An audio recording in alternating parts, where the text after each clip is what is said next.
I'm Jess. And I'm Wes. Welcome to the National Wrestling Clipping Alliance podcast, or what others are now knowing as the NWCA podcast. We are the podcast that doesn't just talk wrestling history, we show history. Wes, what's up, brother? Episode 3. We're keep on rolling. Weekly, buddy. How exciting can this be, Jesse? We're just full of topics, full of subjects, full of knowledge, and we're doing our best to do research as best we can in our own way with our own slant on it. And the podcasts are just keeping on rolling. And your beautiful sheet that you sent me the other day with our 17 years of future podcasts, I'm so excited. I'm going to be like 93 and we'll be doing podcasts still. So that's excellent.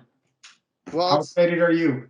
I mean, I'm pretty pumped. I'm happy with the results and I'm happy with the feedback we're getting. So thank you, everybody who's taken the chance to listen to our show, who subscribed to our channel, followed us on our groups or on our Instagram.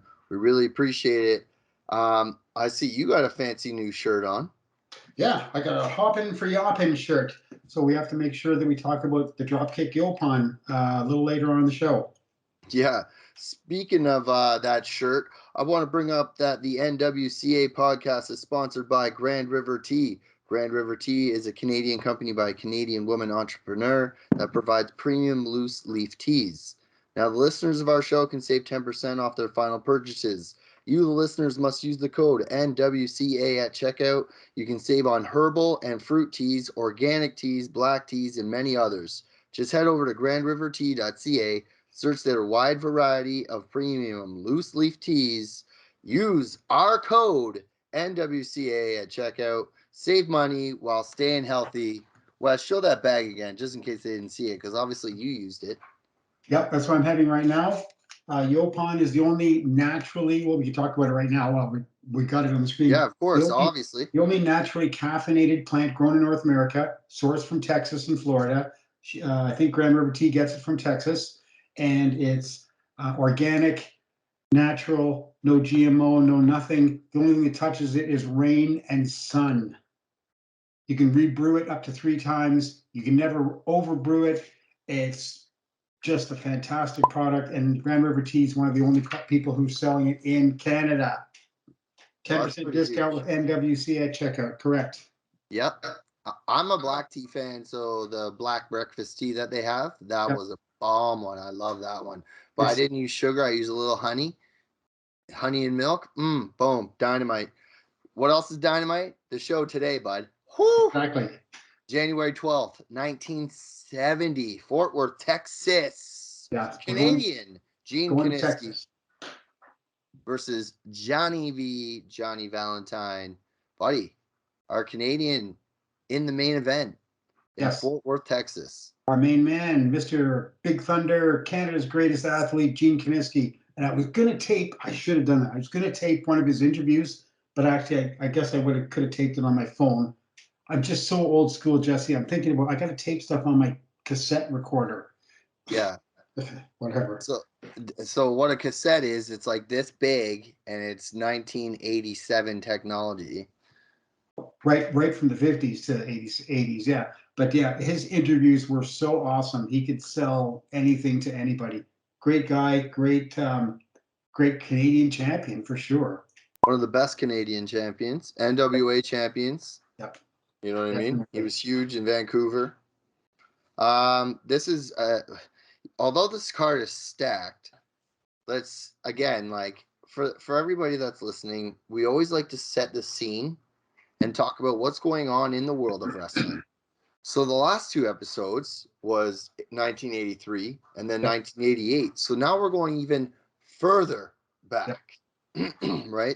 And we're giving a little bit of information here so that people who want to delve into it a little bit more can find out that, yes, who was the NWA champion? Who was it, Jesse? It was Dory Funk Jr. Correct. And the funny thing is that he won it off Gene Kiniski almost like a year prior. When did I have it here? So let me check my notes here.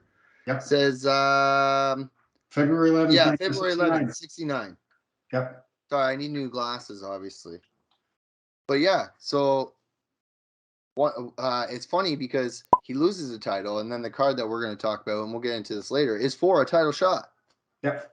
So it's way different from like back then, because nowadays it's like, oh, he lost the title on Monday, and guess what?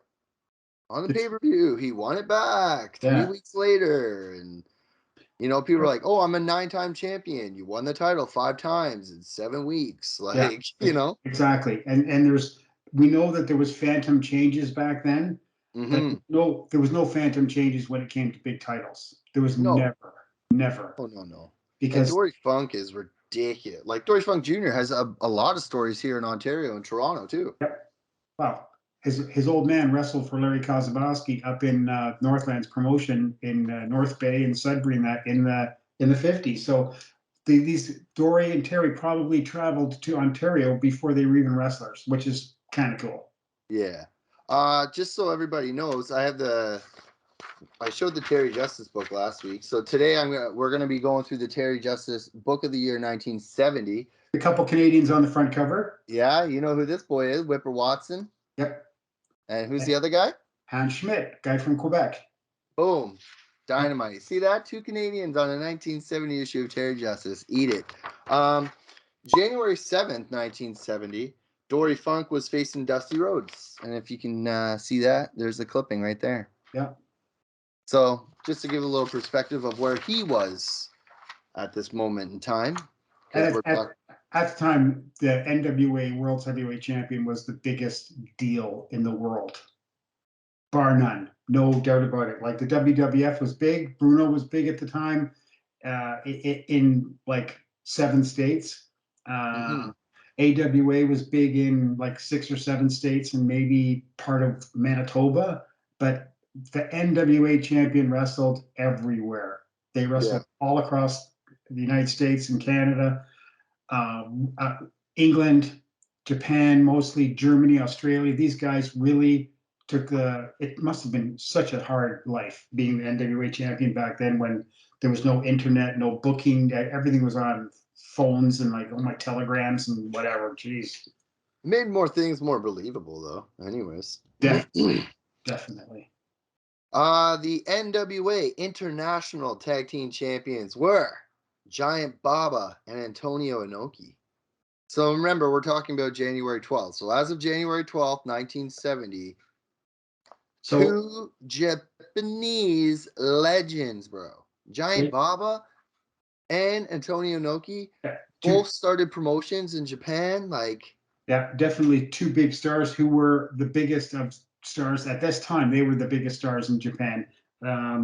There was All Japan Professional Wrestling, which was the promotion that they held those belts with. They defended them mostly in Texas, California, but Hawaii and Japan also. They had recently just appeared in Los Angeles, Japan, Hawaii, and I think they had done a small tour of Texas at the time. So they were international champions. I heard it was more custom for Japanese stars to come over back then to kind of like learn the different styles of how to work, and then they would go back home and apply all their knowledge to be like. Definitely, some of these guys, especially Baba, for sure, came here in the early 60s and had Fred Atkins, who's a local referee, wrestler from Ontario. He had him as his manager and his mouthpiece. And he was a heel, and he was learning the trade. He was probably sponsored by, betting you money, he was sponsored by the NWA to come over because they knew he was going to be a big star, and they wanted to have a piece of him for sure. Sure. Baba and Inoki, yeah, like it's hard to even imagine these 2 guys in their prime as tag team champions. If you could see Baba and Inoki tag against anybody, who would you pick? Let's see. It'd be pretty neat to see them go against a couple of, because back in those days, all the North American wrestlers, if they went to Japan, they were all heels. Bruno was a heel. Bobo was a heel. These guys were all heels. So it would be neat to see them. I guess it would have been neat. Actually, it would have been great to see the Funk brothers against these 2 guys, Dory and Terry. Ooh. Yeah. Okay. I can feel that. I can feel that. Feel that one for sure. All right. Well, hey, I'll throw this one at you. Whipper Watson and Bruno Sammartino. Because they had a little 5-month tag, 7-month tag in Toronto. So Yeah. imagine if they continued on and could face these guys. Or you have Hogan and Andre. Dun, dun, dun, dun, dun. My boy's back this week, rocking the red and yellow. But don't worry. He's not too far away. Who's that? Scott Hall? Are you? I know that's a joke. I know that's a joke. Look, now you made him mad. Now he's going for a headlock. Okay, Jesse, whatever. Yeah, so yeah, the WWF champion at this time, of course, was Bruno because he ruled the Northeast for like 6 years. One of the longest reigns of any of the world champions for sure. Huge run in Toronto. Didn't get him very much, but man, oh man, he had a lot of empathy and a lot of emotion in his matches. I know you're not Bruno saying you're not that. He just wasn't for you. Yeah. Right. Great charisma, everything, but yeah. It's cool to know though that Bruno Sammartino really started it in Toronto, and like Frank Tunney gave him a huge opportunity, and he capitalized, and then Vince McMahon Sr. snagged him and brought him to New York. They called him back. They fired him. They got rid of him, and then they called him back when they needed him. And rest is history, as they say, right? Exactly. Yep. It's always a cool fact though to know that a Canadian, Ivan Koloff, beat Bruno Sammartino for the WWF title. Yeah. And then a Canadian beat the next champion, the next babyface champion, Stan Stasiak beat Morales, Pedro Morales. Yeah. So super cool to know that Canadians held some of the major titles. Speaking of another major title, the yep. AWA World Heavyweight Championship belongs to Vern Gagne. Yeah. Yeah. Vern was obviously the owner of the promotion. I'm sure everyone knows that. But him and back then, he didn't mind giving up his title for a week or two. Mighty Igor held that belt. A week or two? Well, that's yeah. I know, it's just funny. You're like a week or two for the rematch, right? For the rematch for 2 weeks down the road, where he won the belt back. Mad Dog Vachon won the title, I think 5 times. Held it for a long, long time. We're going to talk about that a little bit later. Actually, no, we're not going to talk about it like right now. But yeah, some pretty good guys held that AWA title. It was basically a month or two. Maybe Vern was on a skiing holiday or something. And so who's the AWA champions then, Jesse? The tag team champions. Yeah. AWA tag team champions at this time are the Butcher and Mad Dog Vachon, which is freaking amazing to know that 2 Canadians.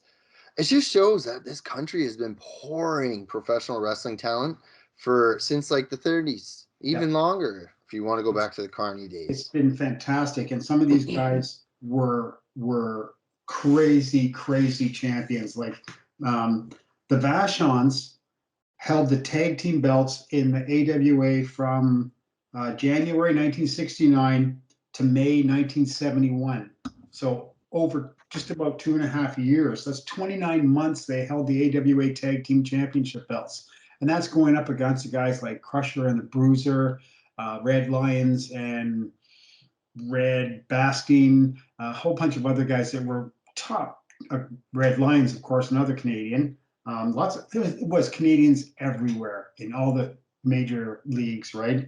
And I have this is kind of, and I'll get it. We'll focus on a Mad Dog Vachon card in the future, and I'll have this information. Yeah, I have a record somewhere where I did the total reign in days of the champions of the major AWA, WWF, and NWA, and I included if they won the tag team title also, because it was still a world belt. And behind Lou Thesz, Mad Dog Vachon has the most days as a champion, either tag team or singles, right behind Lou Thesz. Nobody else even comes close to him because they held the tag team titles for so long. Mad Dog Vachon had the AWA title, like I said, I think it was like 5 times. He had a big long time tenure as AWA champions, either in those 2 categories. So they were, and they left the AWA to start their own promotion in Montreal, which turned out to be the Grand Prix promotion, which will down the road we're going to look at also, right? Yeah. Who doesn't love some Grand Prix? Mm-hmm. Right? Kowalski But Papanche, where Andre the Giant started. Vachon's, just keep naming them, right? Donleo Jonathan, yeah. but that's not what we're talking about today. We're talking about Texas wrestling. Yep. January 12th, 1970. This lovely thing right here. Look at that, eh? Kaniski there, Valentine. I forget the gentleman who I got this off of. And if you notice, it says January 9th, 1970 there, Wes. Yep. And what's funny about this is that when you open it, and I'll show you the card in a second, it does say Monday, January 12th, 1970. Okay, and you know why it says that? Why? Because the card was on the 12th, and these were probably always printed on Friday. So there you go. Yeah. Friday and sold for all the weekend, I guess, right? Yep. But what a card it is. It's actually a pretty nice card. A lot of good names, a lot of Hall of Famers, a couple of guys that you like, and I definitely like to research. You know, I have a soft spot, but here, let's get a look at the card again before we just show. Yeah, good one. Yeah, right? Perfect. And nothing beats a Canadian being on the front cover, Gene Kiniski. Yeah. The greatest Canadian athlete, is that what he called himself? Yep. Canada's greatest athlete. And he was probably Canada's greatest mouthpiece too. Man, he could talk. Really, eh? Yeah. If you hear that noise in the background, that's my dryer going off. Yeah. Oh no, sorry. That's another podcast. No. Yeah, but this program is actually pretty neat. I like the way. I mean, it's all black and white, but again, pretty good condition. I love that you get Killer Carl Crocs, Wahoo McDaneil, Johnny Valentine, and Kaniski all on the front cover. So you have any personal stories about any four right off the top of your head? What was the price of that? This? Does it say a price? This says volume 21, number 1069. The price. No. No, I don't see a price anywhere. Oh, okay, that's odd. Because usually they had like 50 cents on it or whatever, right? Yeah, maybe. Selling them at the arenas. Oh, subscribe to the Sports News Weekly, $3 for 52 issues. Wow. And that's take my money too. What's it say? Order of matches subject to change without notice. Oh, so that's been around forever then. Yeah. So yeah, first match is Ripper Sukuna versus Tony Gonzalez. So Ripper Sukuna is the Maltese Falcon or Mike Valentino. Correct. Tony Gonzalez was a Texas wrestler, and he was really famous as one of the first team that was called the Masked Medics. And they was also one of his tag team partners as the Masked Medics was a Canadian called Donald Lortie from Montreal. And they were a major league tag team in the 60s and 70s. Yeah, so Tony Gonzalez was probably had been unmasked somewhere and came home to Texas to work a card in Fort Worth. Okay. Fort Worth, right? Yes, Fort Worth, Texas. So you know where Fort Worth is? It's right next to Dallas. Oh, okay. So when Meltzer started getting really crazy with the names of wrestlers, like making stupid names like Junk Food Dog and stuff like that, they created a Texas title using part of Dallas and part of Fort Worth, and it was the worthless title. Sorry. It's all right. Yeah. I'm just looking at that you lost to the Razor Blade from last week. That's still there, isn't it? So well, at least you don't look like Jim Conley this week. Yeah. And no bow tie today. So Antonio Paglici, who was the big star in the 60s in New York, versus Playboy Gary Hart. So Gary Hart, obviously famous. Booker, famous wrestler. Look at this picture of him. Yeah. Real young picture of him. Yeah, he was pretty. He was a pretty wild guy, so they say. I think he was one of the guys that always had a gun, et cetera, et cetera. Learned to wrestle in Detroit. Oh yeah. So yeah. Was a big deal there, and turned out to be one of the best managers around until his eventual death. Supposedly, his book is fantastic. Yeah, you said that last week too. Yeah, yeah. And then we got Antonio Paglici, who's another Canadian. So there's out of the first four guys, we got two Canadians, better known as Tony Parisi, out of Niagara Falls, Ontario. I'm trying to see if there's anything on here saying about Paglici here. No, they don't have a photo of him, otherwise I would show it. Sorry, guys. Yeah, they used to call him in Texas also. They called him Tony Pug. I don't know. Oh no! Throw up the I don't know emoji, right? Tag team match: Killer Carl Cox, the Great Malenko versus Joe Blanchard and Nick Kozak.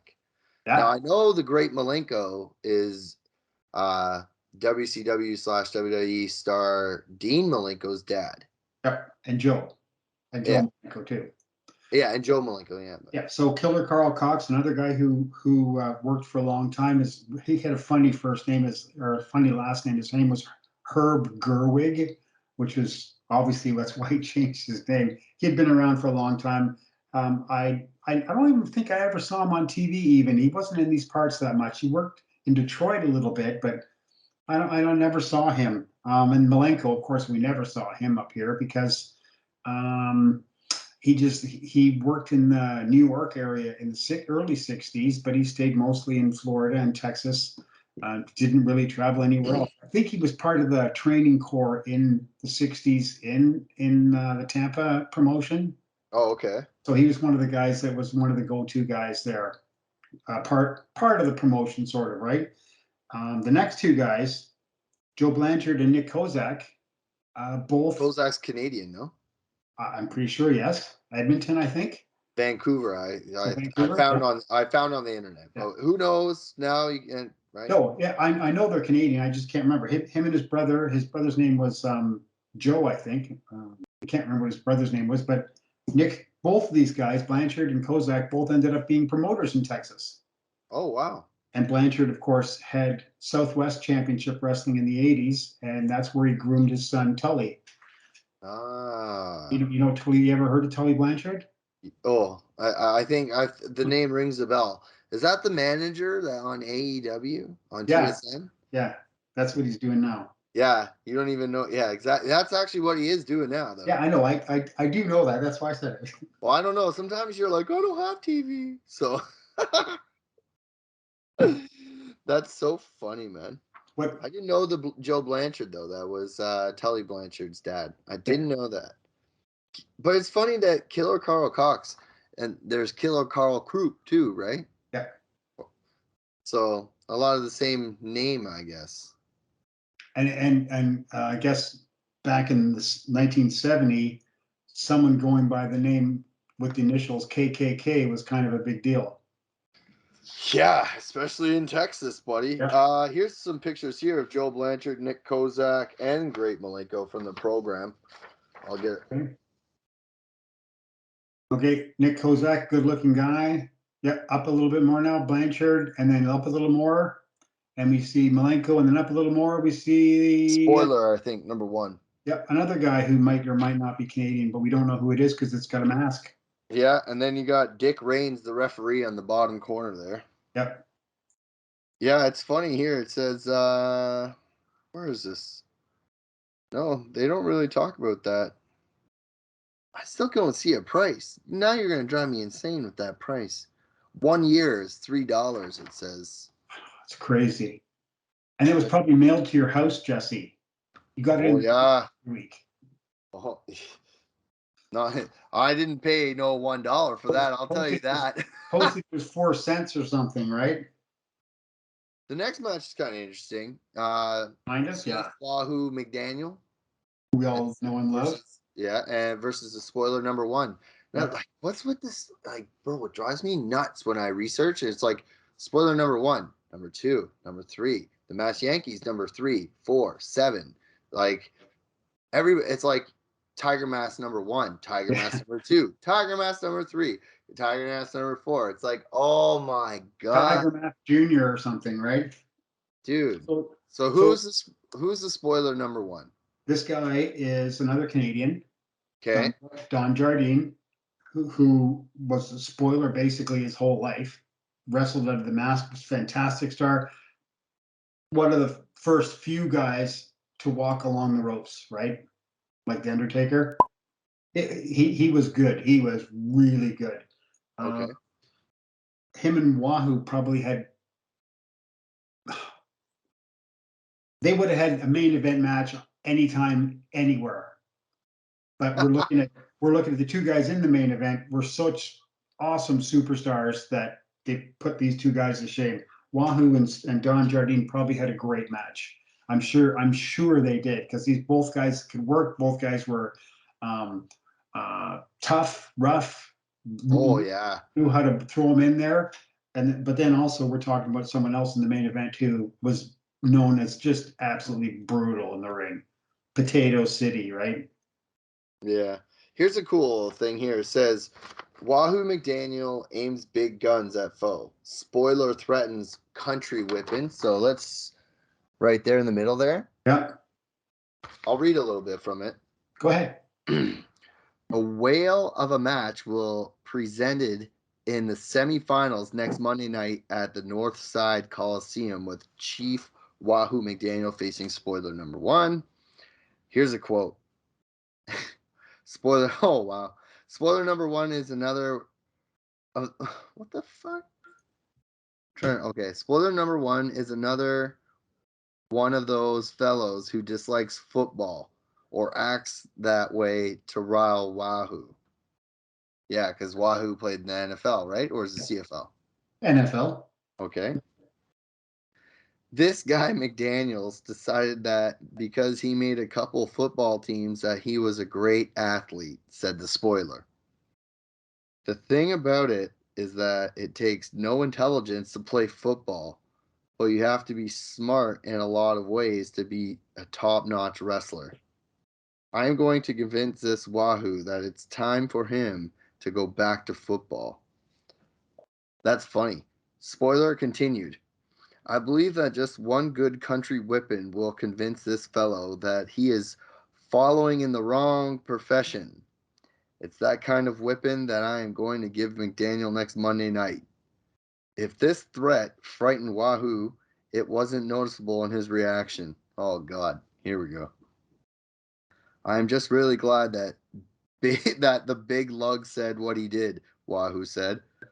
I always disliked him, and he was just added fuel to the fire. What amuses me most is the fact that he talks intelligence. I doubt very seriously if he knows what that word means. And about that good country whipping he is going to give me, I am from the section where country whippings were originated, West Texas. If it's back alley brawl that this loudmouth can turn to page 3. Where is it now? Turn to page 3. It says, oh, wants, that's what he'll get, and he'll get more than he can handle. So that's kind of cool.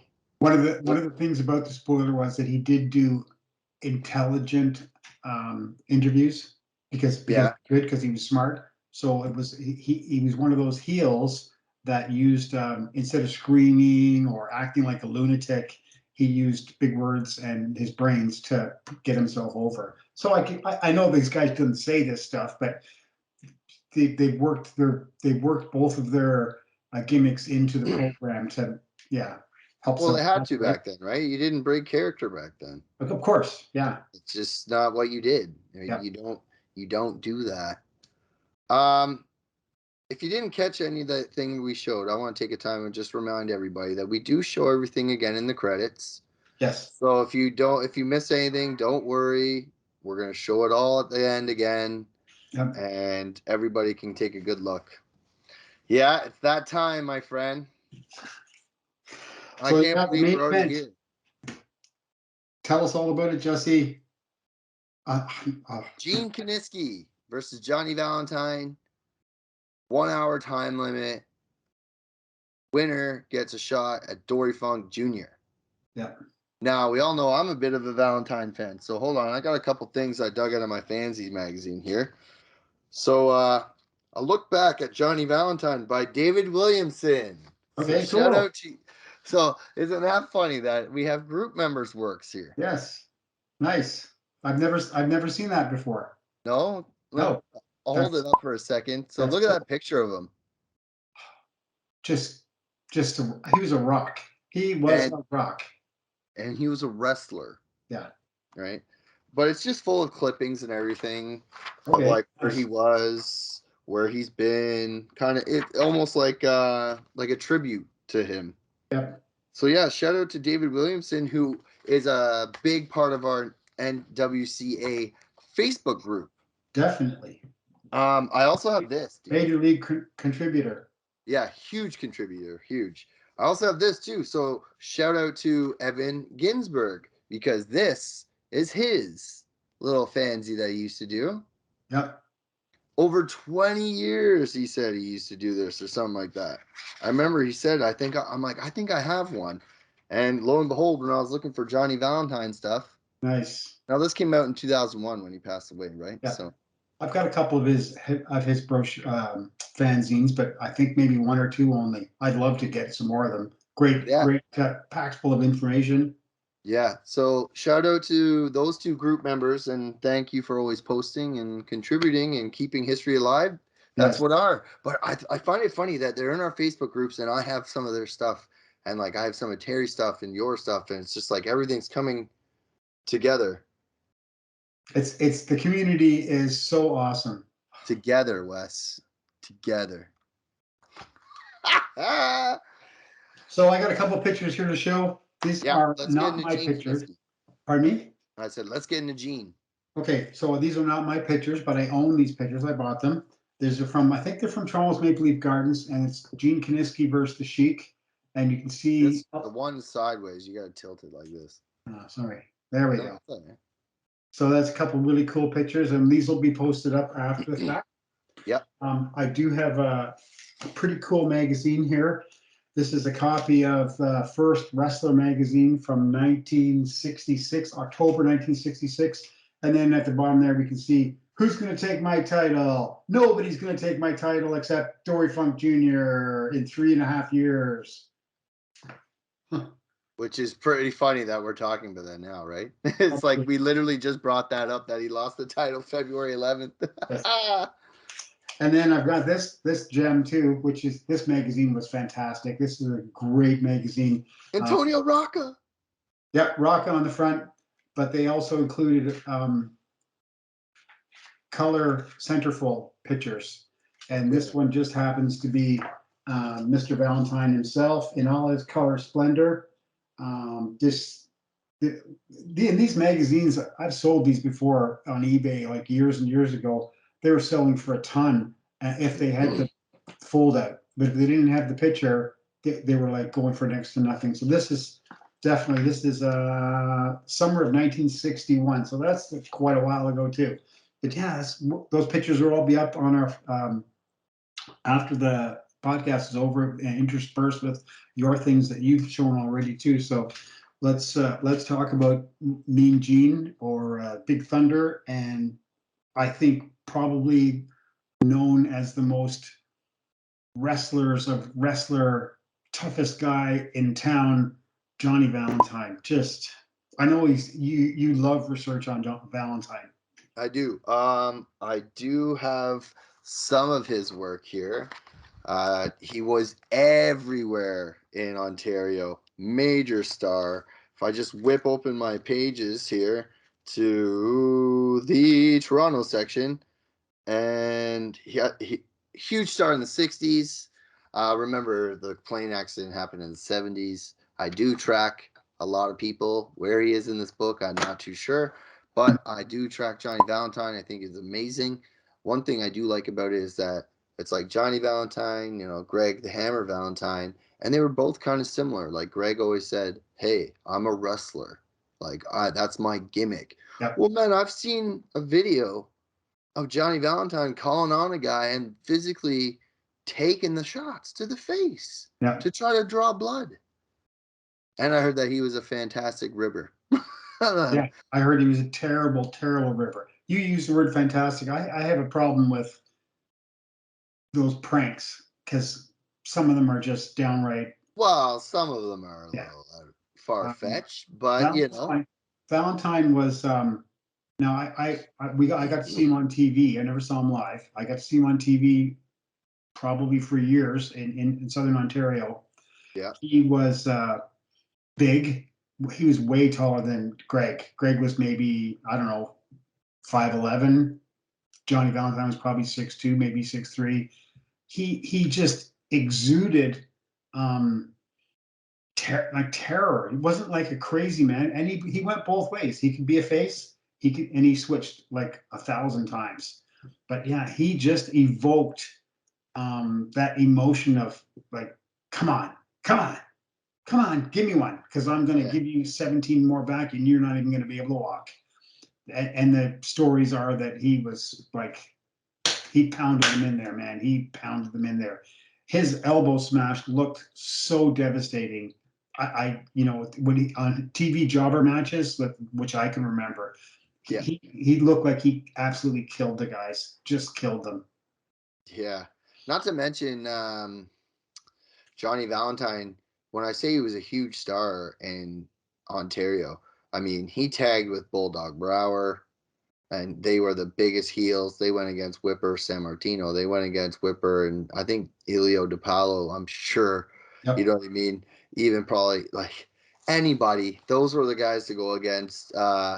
In the book, Maple Leaf Wrestling book, it always said that JV held the United States Championship when he came to Ontario, Canada. Yeah. So, which is kind of cool. Yeah. So when they reintroduced it here in the 60s, he came here with the belt from wherever he came from. When we could have delved into the research like so deep that we could have named off where he got it. But yeah, he was a major league belt holder. He basically spent his whole career defending a belt. He never won a big belt, but regional titles, he had tons. He always had a strap around his waist. Oh yeah. Or he was fighting for a strap. He held the U.S. title in Detroit. I've got it written down here somewhere. He just held so many titles.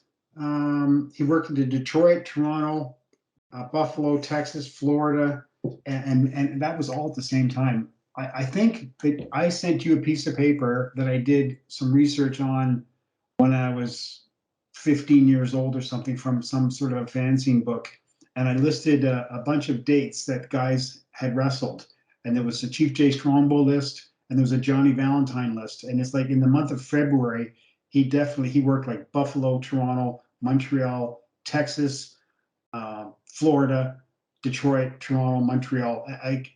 He was really popular as a bad guy or a good guy, because he was both. I specifically remember in the National Wrestling Federation, which was running out of Cleveland, Buffalo area, which was in the Pedro Martinez promotion. He was a champion for quite a while. He traded the belt with Ernie Ladd. He traded the belt with the Chic. He traded the belt with Tex McKenzie and a couple other guys that were big stars. And his son was working at the time as like a 17-year-old or something under the Johnny Fargo name in the same promotion. But yeah, like crazy. The career ended with that plane crash, which was unfortunate, and that was in 75. And 71, 75? Yep. Sorry. Whipper's accident was first. So his career started in 1947. So in 75, he had already been wrestling like 28 years, which he would have kept going because he was just that rough and tough, right? It ended the career of Bob Bruggers, and Ric Flair broke his back. Tim Yeah, Woods. that's a accident. It's the famous plane crash that Ric Flair was in and stuff Yeah, like that. yeah. Where Ric Flair was actually a fat wrestler, and then after his plane crash, he became skinny. And he it changed him to be the Nature Boy. It really did. Yeah. Which is sad. And what I was doing some research on it, and the funny thing is, for Ontario fans, that the pilot, it was pilot error because he was he was qualified, but he wasn't experienced. His last name was Farkas, which of course was the Wolfman's last name. Willie Farkas. Yeah. Yeah. So that's October 4th, 1975. And Wow. he had already, like I said, he'd already put 28 years into the ring, Yeah. and he was still performing at a really high level because he held the Mid-Atlantic belt, the U.S. belt that was a big deal in the Mid-Atlantic Championship wrestling area. Probably, I'd say the biggest star that traveled so much that didn't hold a major championship. Probably even more bigger star than Don Leo Jonathan, I'd say. I was just about to ask you that. Yeah. If he was such a big star, why didn't he work for Wildman when he was in Ontario? Too late. Oh, it's just too late? Yeah. Yeah. He was, and he's way too big. Way too big. Yeah. He would have never worked for the Wildman. No.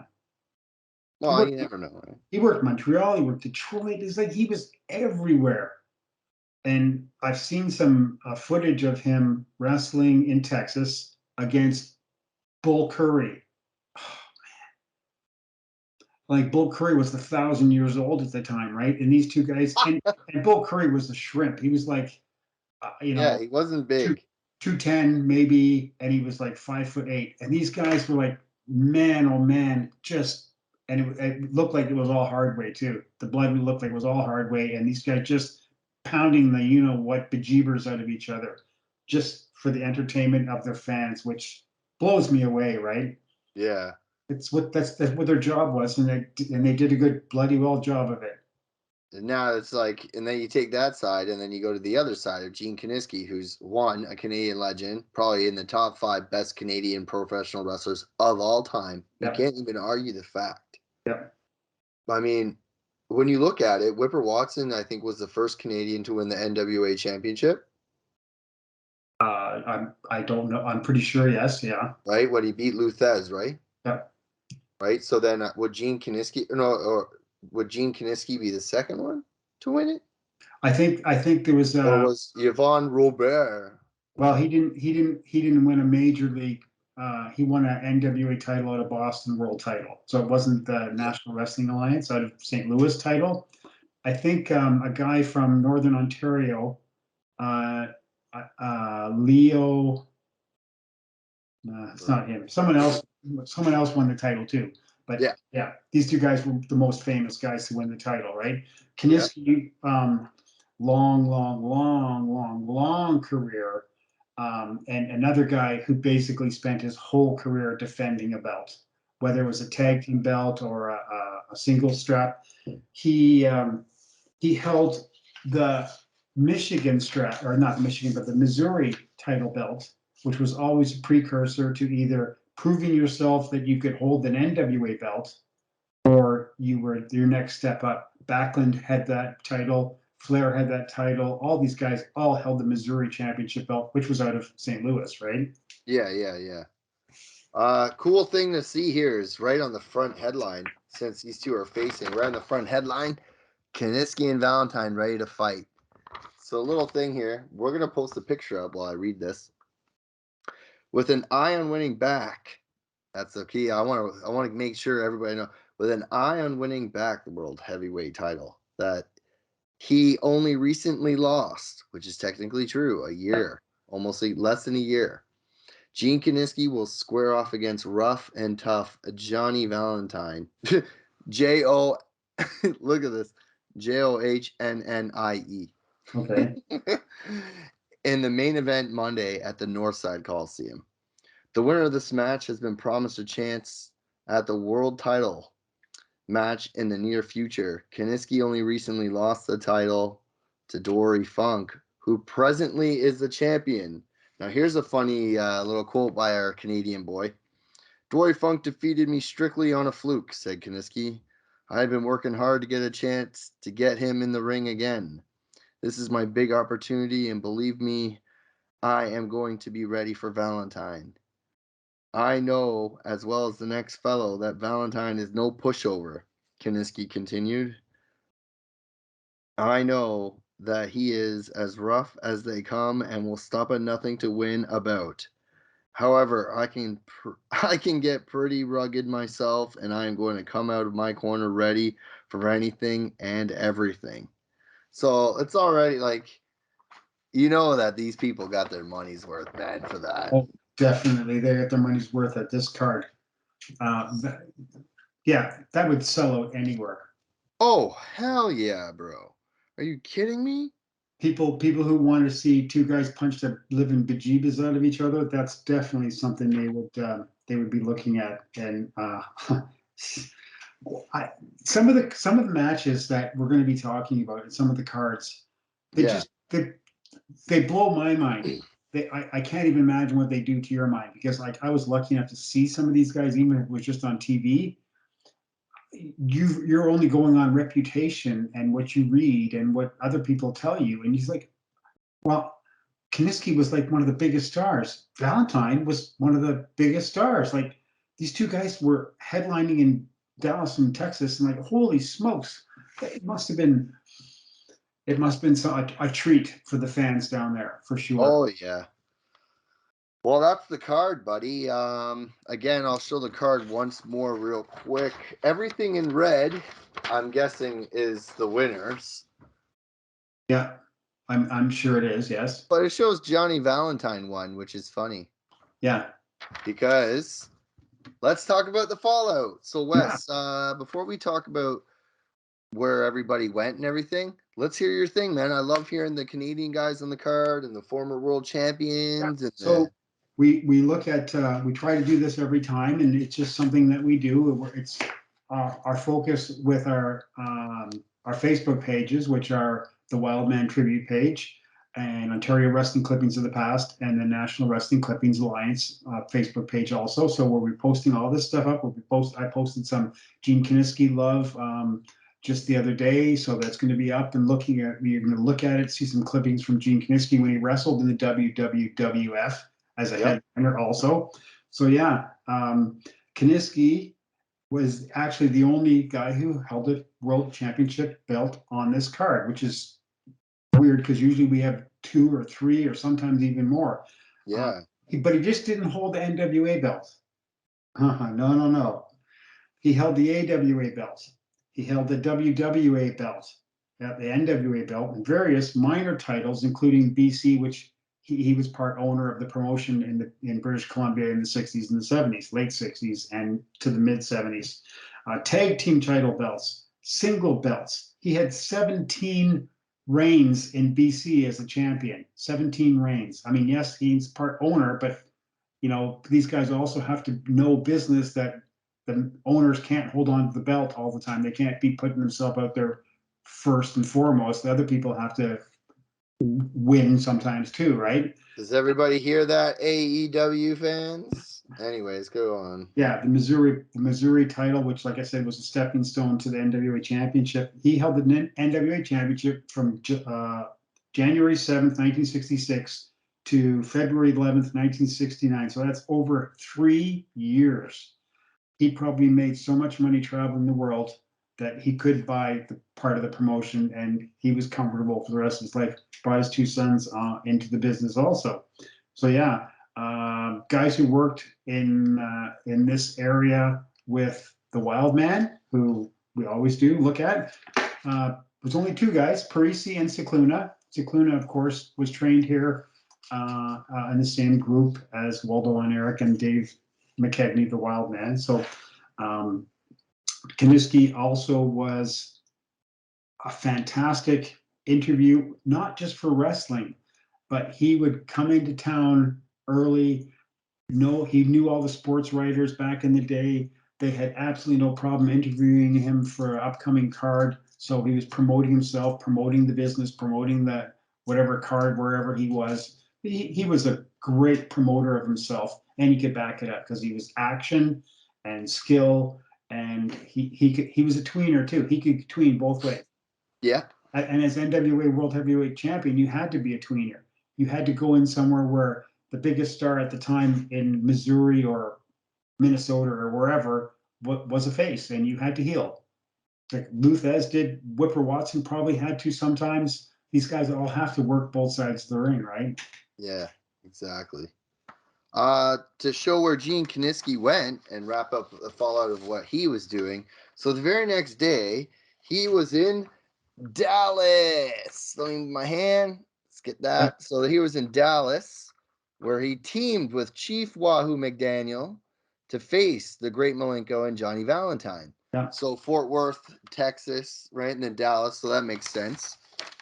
And then let me skip up here to the January section to January 18, 1970 in Toronto, where Dory Funk Jr. and Gene Down a little Kiniski. bit. Down. There we go. Yeah. Two beautiful faces. Right. Look at that. So that's where he went. And then after the 18th, Kaniski in 70 ended up in Hawaii. Yeah. Us in a 6-man. Probably coming back from Japan. No, he probably left Toronto the next day on the 19th, traveled to Hawaii. Oh, sorry. This guy, killing me. But yeah, man, that pretty much wraps it up for right now. Do you want to say anything about anybody on the card or anything like that? No, other than Valentine was a big star, like huge for a long time. He started in 1947. Mm-hmm. Like 2 years after World War II, just to put that in perspective. yeah, and wrestled right up to the plane crash, and he would have kept going probably. So he could have had like a 35-year career. He tried coming back as a manager, and it was kind of sad. But hey, part of the problem with being a big star was you had to go where the money was, and I guess that's part of getting into a predicament where a plane is just you're in the wrong spot at the wrong time. Yeah, pretty much. No offense to anyone, but yeah, it's like sad. But we did get something out of that plane crash, which is weird to say, but yeah, Ric Flair became the Nature Boy because of it. 100%, 100%, right? Yep. I want to thank everybody for listening to us again. Yes, thank you. I want you to hit that subscribe button below. Tell your friends, share our page. If you have a subject you want us to talk about, if you have a wrestler you'd like to talk about, an area you'd like to talk about, as you can see, we have history over here. And between mine and Wes's collection, we go through everything to try to find interesting stuff to talk about.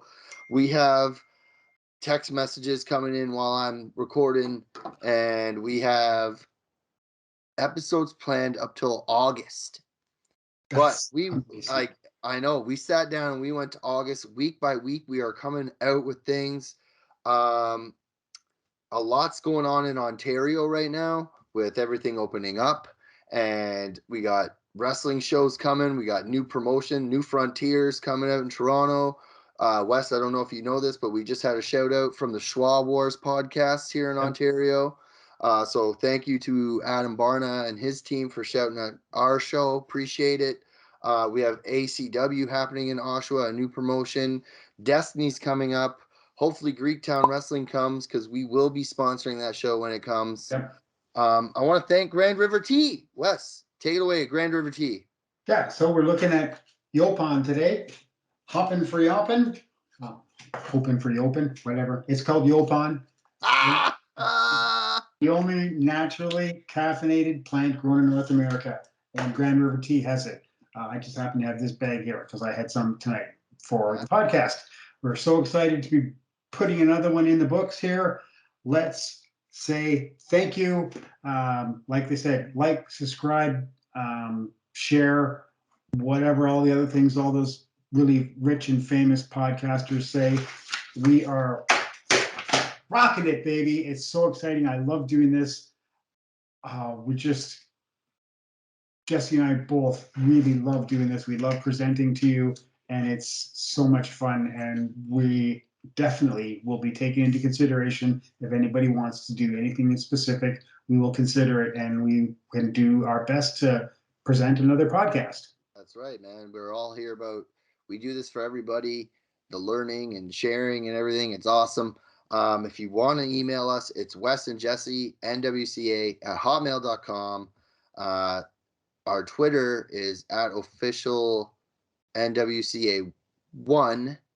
Our Facebook groups are, watch this is so cool. Wildman Tribute page, NWCA National Wrestling Clipping Alliance page, and Ontario Wrestling Clipping Alliance page. Awesome. It's cool because now we're gonna be like bang bang bang. It's gonna, I know, right? Next week, we're heading into March and we're on the road to WrestleMania in real life. So I think it's only fair if we do WrestleMania 1, but we're not just going to talk about the card. Our focus is going to be WrestleMania 1 on the closed circuit side of things, especially here in Ontario. Yeah, I can't believe, doing the research on this, how much money they must have made in North America. We know the gross amount, but here in Ontario, and we're going to talk about that, the places where they were putting it on, it's like bizarro, just crazy. But yeah, wait till the next episode. Yeah, we're going to talk about everything that's going on. We're going to talk about the sheets. We're going to talk about what the NWA was doing. Yes. We're going to set the scene like we always do. It's going to be awesome. So until next week, we'll hit up 3 WrestleManias in a row, guys. We're going to do. It's going to be so fun. We're going to do WrestleMania 1, 3, and then 18 in Toronto. We have lots of history to show because what are we? We're the wrestling history podcast that doesn't talk wrestling history. We show wrestling history.